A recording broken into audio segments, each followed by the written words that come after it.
I told that to Oprah. She goes, you don't, what? You don't do pictures? I said, no. I said, why? I said, I don't want to. And it's like, it's as simple as that. There's a guy on the beachfront who's got a monkey, and you pay to have your photo taken with the monkey. Oh, wow. So I say, I really do not want to feel like that monkey. And when I take a picture with you, I do feel like him. Oh, and that's great. I'm not That's a me. good one. I'm suddenly something else. But that way they've got a proper moment of connection with you. I love the idea that there's someone who's seen Sir Paul McCartney, is so excited, and then asking for this, and you get towards the end of the explanation and they're going, anyway, Paul, I have got a train to catch. Lovely to meet you. And then they go back to their friends and they say, you met Paul McCartney? Did you get a picture? No, he just went on some bloody monkey.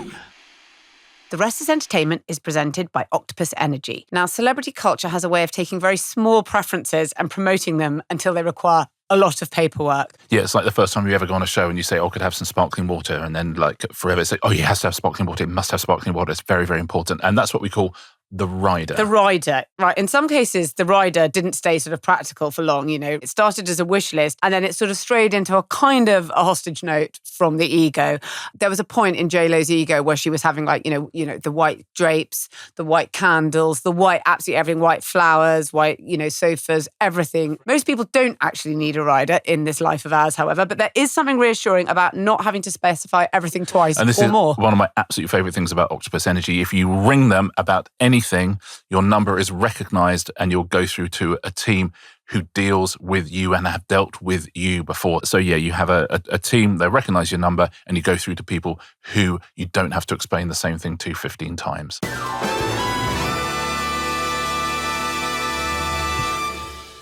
Sir Paul, what an absolute pleasure. Now, all of the questions in this interview come from our listeners, so that's not me just sort of apologising, but they're not from us. Shall we kick off? We're here to talk about the new album, and our first question has something to do with that. Yes, very much someone who's written in from Liverpool. Matthew Lumby says, after you announced The Boys of Dungeon Lane as your album title, I drove straight round to Dungeon Lane to see what it was like. The street signs had been nicked. Was this random scallies or was this cooked up by you? And if it was you, are you going to put the signs back? It was a scally, because I went up there, I thought, I'll take pictures of it, because we're going to do it for the album cover. And it was gone. Even before you'd announced? Yeah, even before I got there, yeah. So it's a mock-up. Oh, is it? Yeah, the and album they haven't cover. Replaced yet. They will replace.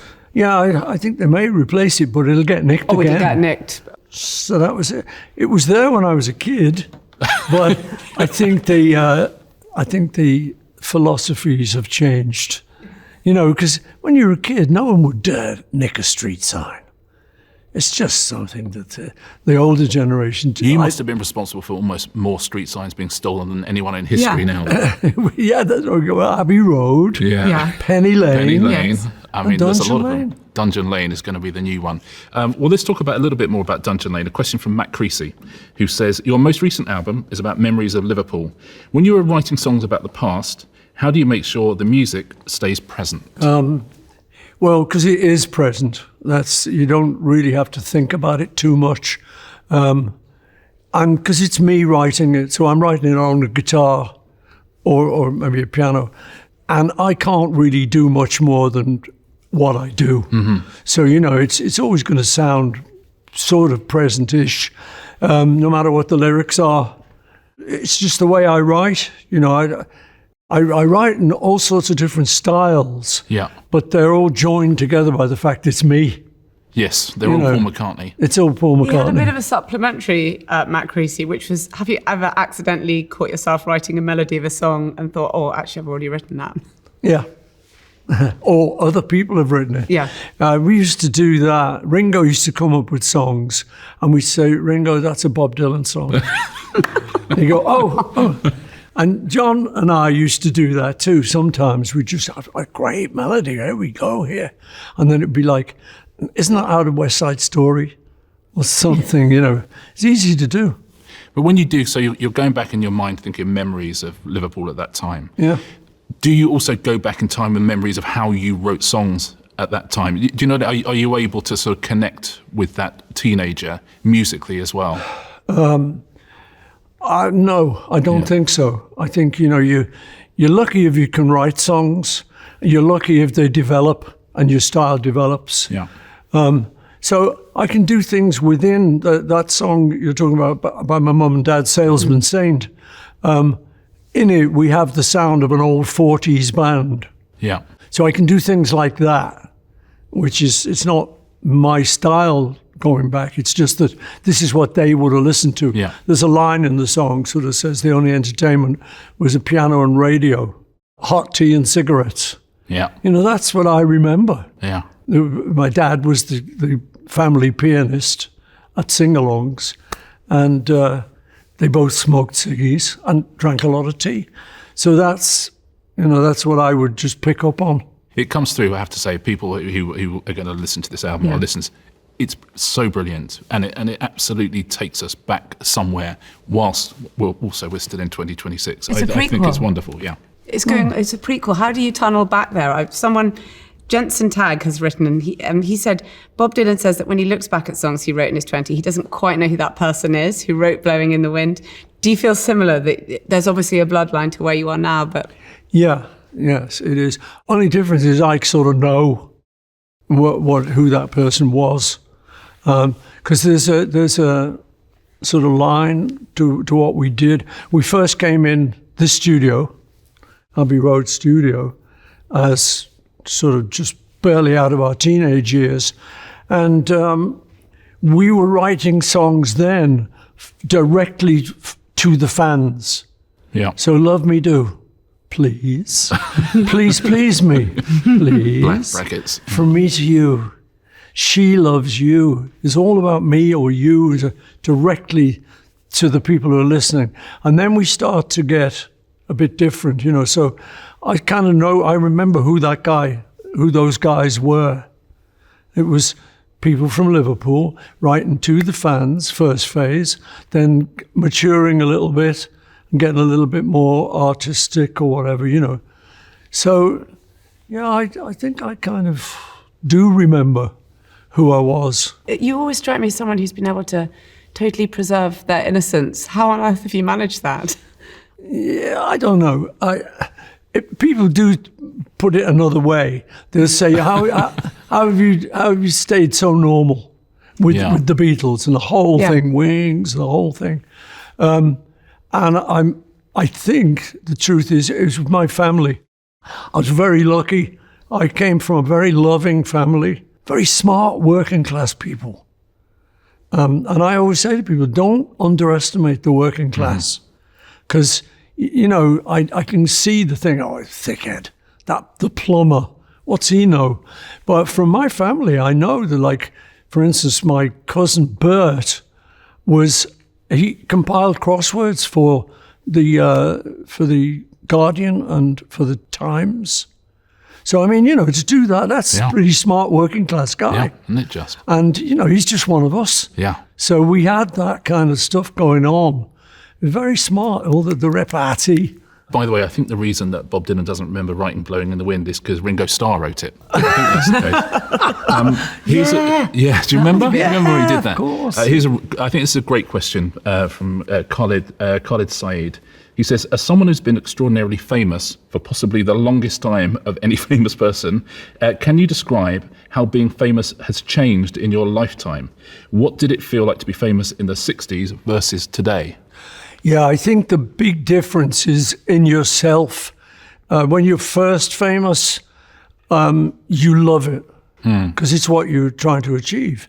So you actually get a little hit, or something goes well and people in the street know you love it. Yeah. There's never any of this sort of, people are bothering me. There's you didn't none have of that. None of that. The modern affliction. Yeah, no, we loved it, And you learn to deal with it. I remember going to a gig once, and I took the train out of London to the station near this gig, and I walked in just on my own to the gig. And there's a little gang of girls found me, and they're all screaming around, and I'm going, girls, calm down. Calm down. Now listen, here's the deal. If you keep quiet, I'll do your autographs. We'll walk in, and it would be great. So you learned how to deal with that, and they got it, and they were very good, and realized they'd get some special time, you know. As time's gone by, the times have changed. So now, phones. Yeah. Phones. So if I meet someone, it's like, oh, and they're reaching for their phone, you know. And I say, I'm sorry, I don't do pictures. And that is like radical these days. Yeah. Because I told that, I'm name dropping now, I told that to Oprah. She goes, you don't do pictures? I said, no. I said, why? I said, I don't want to. You know, and it's like, it's as simple as that. And I have a long explanation about, oh God, it goes on. I say, no, I don't like to do that because it's important to me. It's a bit your question about your innocence or his normalness. I feel that's very important to me. The minute I get like above myself and start thinking I'm like something else, I won't like me. So it's very important for me to be sort of just me. And so I will say to people, I don't want to do the photos. And they'll say, why? I'll say, well, I'll tell you what. And I go into this long-winded explanation of down on the south coast of France, Saint-Tropez, there's a guy on the beachfront who's got a monkey, and you pay to have your photo taken with the monkey. Oh, wow. So I say, I really do not want to feel like that monkey. And when I take a picture with you, I do feel like him. Oh, and that's great. I'm not me. Love I'm it. suddenly something else. But that way they've got a proper moment of connection with you. I felt that weirdly. I went to the Louvre. I took my daughter to Paris for the first time. We went to the Louvre. No one looked at any of the pictures. They just stuck their phone up and photographed it. Yeah. And you know, you're a little bit like the Mona Lisa. So, but just having just the photo like that, rather than the moment, it's the a moment phenomenon with you. of how we live now. Yeah. I love the idea that there's someone who's seen Sir Paul McCartney, is so excited, and then asking for this, and you get towards the end of the explanation and they're going, anyway, Paul, I have got a train to catch. Lovely to meet you. It was a nice story. And then they go back to their friends and they say, you met Paul McCartney? Did you get a picture? No.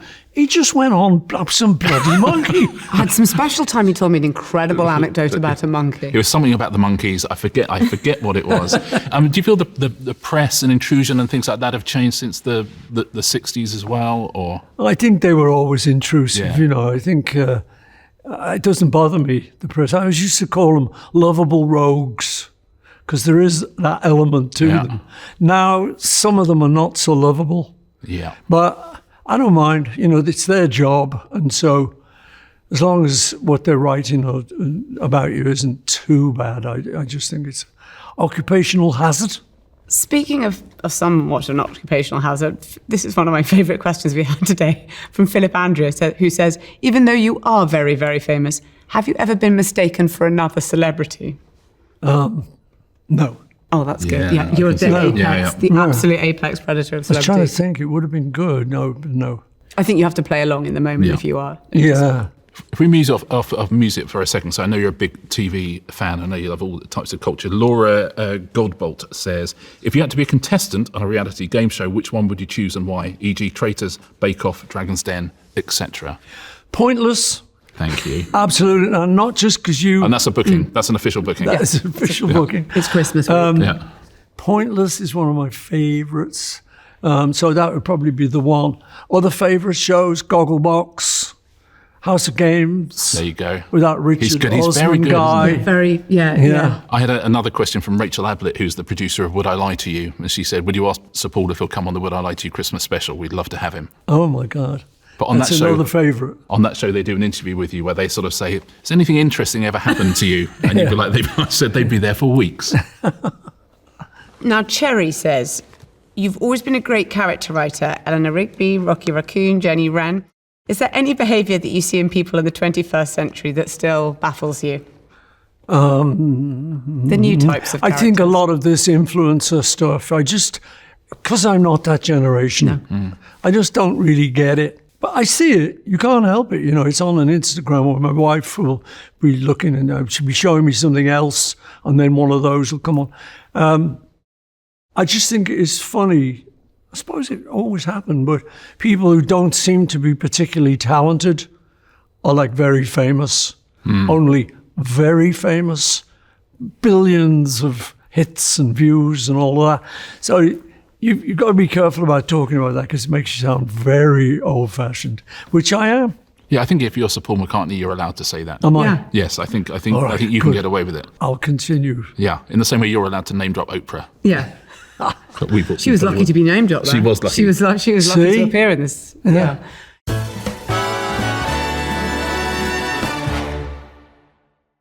This episode is brought to you by Lloyds, who you can rely on to keep life running smoothly. Now, you know what isn't celebrated enough is the behind-the-scenes work that makes successful entertainment seem so smooth. You know, you go onto any sort of set and there's the talent and everyone's, having to run around after them. But the people having to run around after them are the runners. And there is not a single successful television show that isn't powered by brilliant runners. Whenever you hear a director or actor say, we're all just one big happy family, I always think, yeah, and you're the children.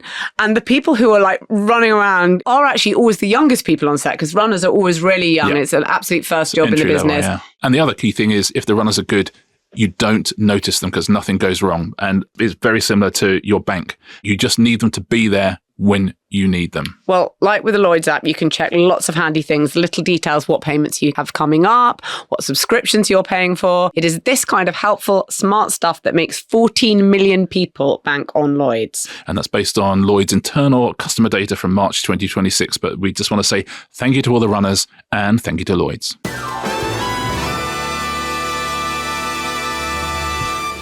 Do you think about hits and views? Clicks? No. I'm very lucky. I have an office, which so I've got kids who work in the office who are great, and they really understand that stuff. They love it. They live it.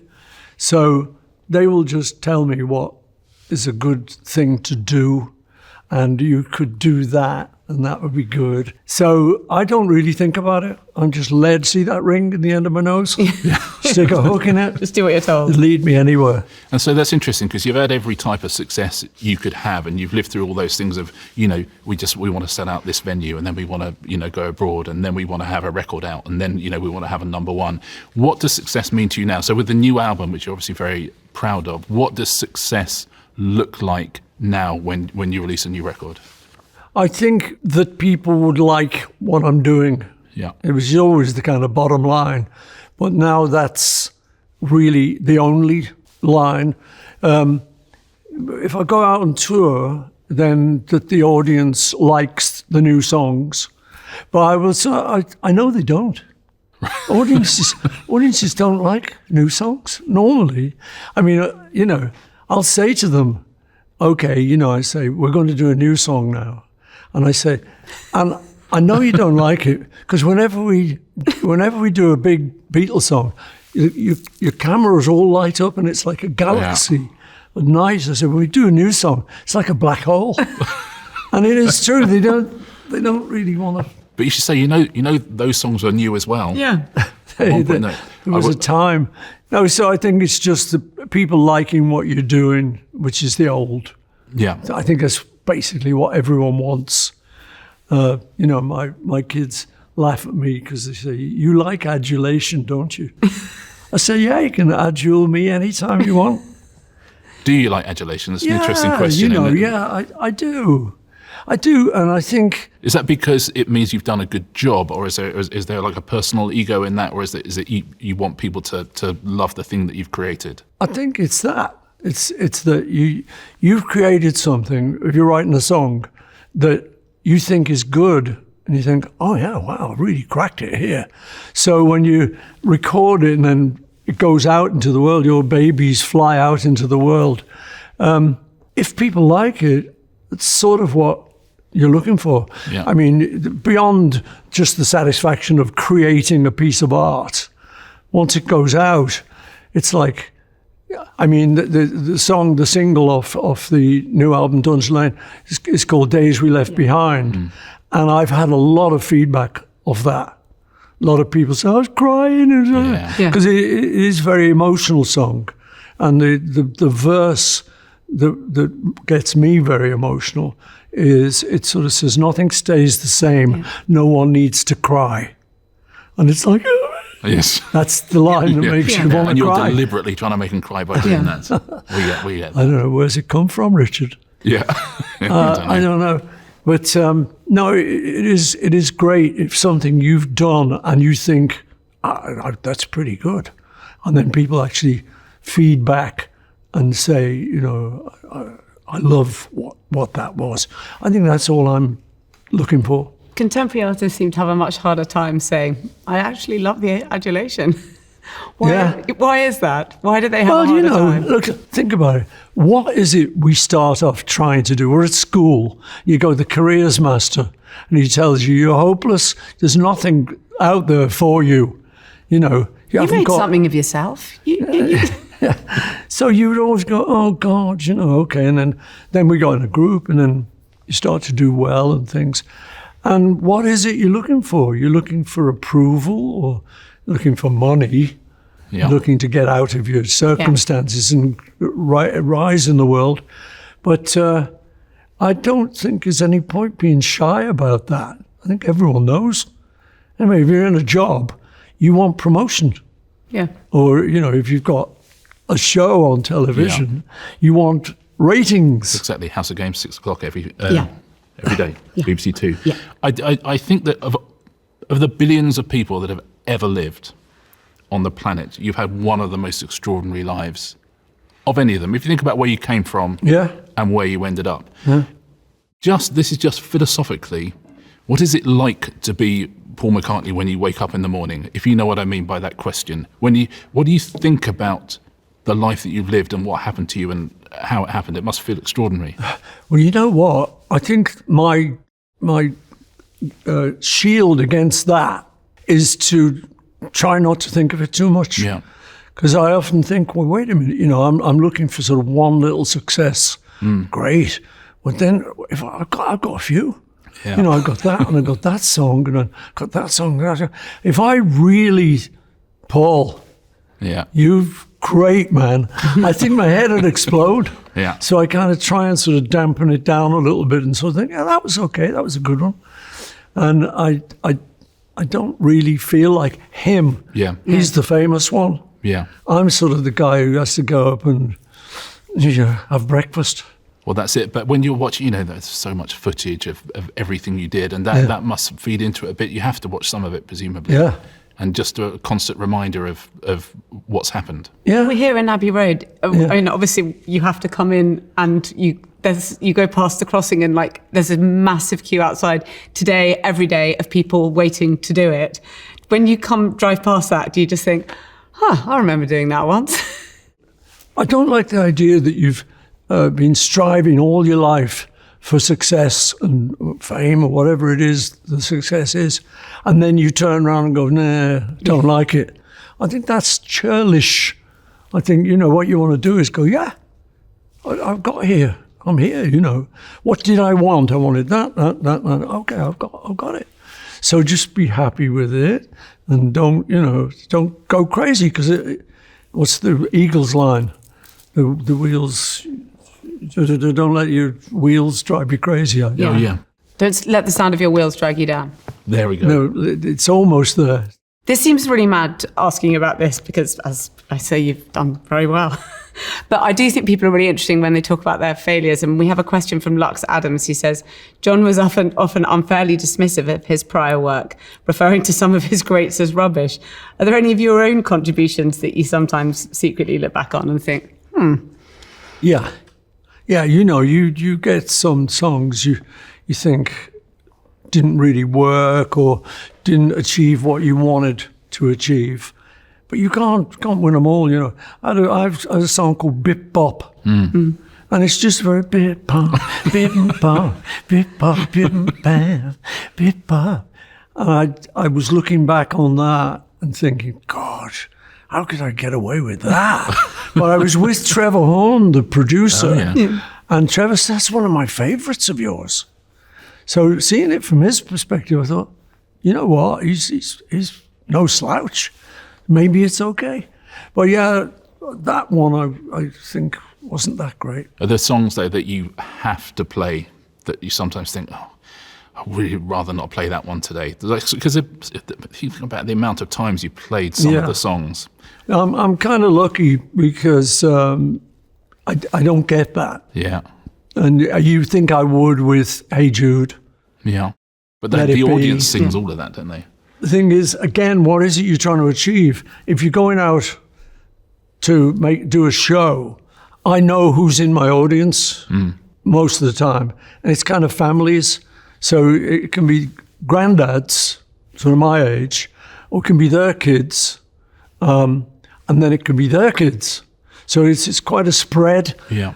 So I think, well, we could do songs they don't know, have a lot of black holes. Yeah. But they've paid a lot of money. And I remember as a kid, I used to go to shows, and save up. I went to a Bill Haley concert. Wow, yeah. There's a name to conjure with. But I'd saved for months and done a paper round and done everything, And I knew what I wanted. I wanted him to do his hits. And if he got all clever on me, I would be like, oh, okay. I'd let him indulge himself. In fact, talking about Mr. Dylan, Bob, I've been to see a couple of shows of Bob's, and I couldn't tell what the song was that he was doing. Now, that's a bit much, because, I know his stuff. And, I get it if he doesn't want to do Mr. Tambourine Man. Maybe he's fed up with that. But I would like to hear it. Yeah. And I've paid. You could do a request. I'm sure he'd like to oblige you. Did you ever go backstage and say, you missed a couple there? So if you had to just have one word to describe yourself out of the two I'm about to give you, because I get the feeling of, and they're not mutually exclusive, of course, but would you say you're an entertainer or an artist?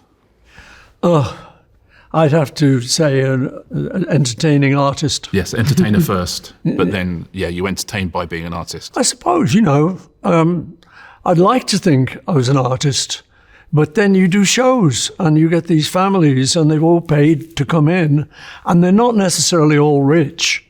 So I think, why wouldn't I give them what they want? Yeah. We put in a few songs that they don't particularly like.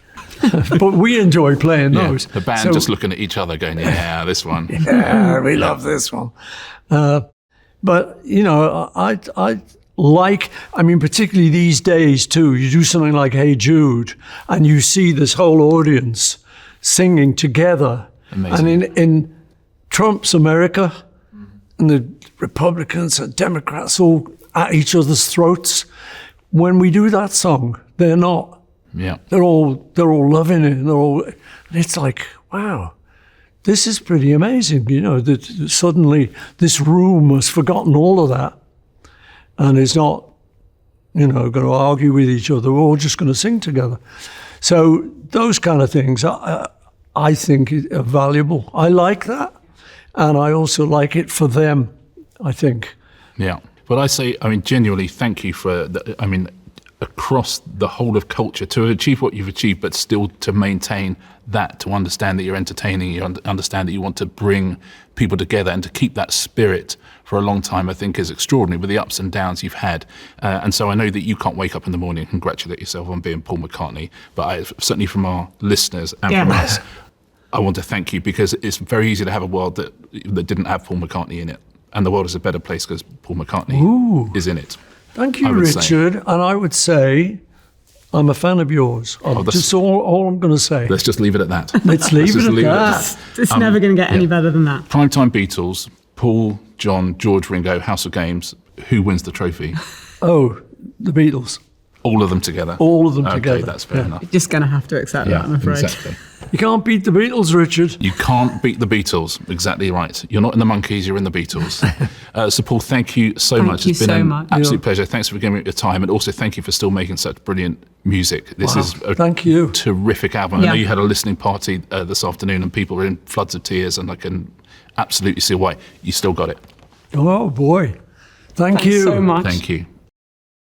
Whoa.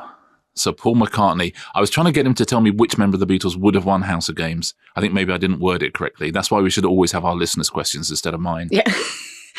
But when we were walking away and we were we were on a bit of a high and we just sort of walked down Abbey Road together, I was saying, I just think there's something about enthusiasts in life that I always, and increasingly as I get older, funnily enough, I'm drawn to. But you can't remain like that and seem so sprightly and so interested unless you're just a complete enthusiast for life. And that's what really, that's what I meant in a way about that thing about have you never lost your innocence. I think there's something still really childlike in the best way about him. I think it's exactly it. And it's funny because he's surrounded by his team there, lots of people filming and all sorts of things. And just they clearly loved him. Yeah. And that speaks volumes as well, doesn't it? It really, it's very peculiar to live in the same world as Sir Paul McCartney, given everything that he has done, because really he's a cultural artifact. He's like the Great Pyramids of Giza, but he's sitting there as a human being. And how wonderful, in the same week that we celebrated David Attenborough's 100th birthday, how wonderful still to have these people, these incredible titans of entertainment walking amongst us that we can chat to and listeners can ask questions to. I loved it so much. It's just completely magical, a magical day, particularly for you. Yeah. And do you know what? When I was walking up to the studios and I was at the road that I think Circus Road that crosses across Abbey Road, and there's traffic lights and there was the red man. I thought, should I wait at these traffic lights? I think, is there a zebra crossing further up?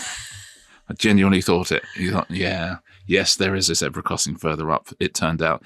Thank you to Sir Paul's team. Thank you to Sir Paul as well for absolutely everything. We had our photo taken with him. Yeah. That's all we can ask for. But most of all, doing these interviews is so great because you guys write the questions. Yes, absolutely. But we've got some more very, very interesting names coming up that we're going to be looking for questions for as well. Yes, we will announce those in due course. But in the meantime, thank you so much, listeners, for all that. And thank you to Sir Paul. Thank you so much.